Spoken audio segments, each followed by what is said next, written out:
This message is for Joe Biden and the American people. I served 22 years in the Marine Corps. I'm retired now. But while I was I was a foreign area officer for the Middle East and North Africa. I was paid for my opinions. I'm going to give Joe Biden some advice because the people he is surrounding himself with seem to be only interested in looking out for Israeli interests rather than American interests. So here's some advice. Today, Israel assassinated a Hamas leader in Beirut, Lebanon.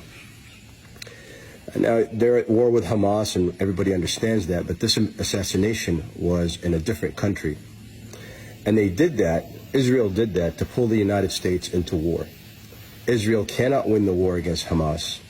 It wants to drag Hezbollah into a wider regional conflict. And it knows that the only way it might have a chance is to bring American troops in. And I'm telling you, you don't want to do that. They pulled us into an unnecessary war in Iraq where friends and brothers died, and they're looking to do the same thing now. Now, why did they assassinate this guy in Beirut?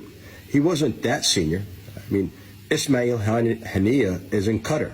They know exactly where he is. He's the most senior leader in Hamas. They could have assassinated him, but they know Qatar is not going to war with them over an assassination. They also have, Hamas also has leaders in Egypt, but they also know that Egypt is not going to war with them.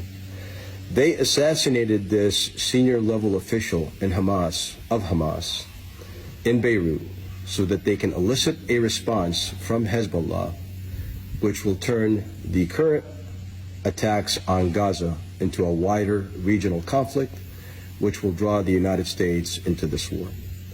And I am telling you, as an American, as a retired military officer, as someone who used to give advice to senior military commanders, which political leaders rarely ever followed, to not get dragged in. You need to tell your spoiled little child called Israel, which receives more money than any state in this country based on the amount of taxes we generate and the amount of money we get back from the federal government.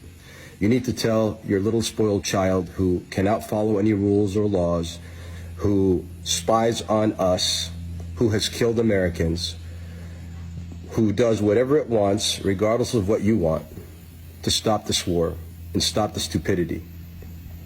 At a minimum, you need to force Netanyahu to leave government so that someone more reasonable can take over. Joe Biden, you will not get elected again if you don't start taking some actions. You are being called Genocide Joe, not by just Republicans, but Democrats as well, because you've surrounded yourself with Zionists working for the interests of a foreign nation.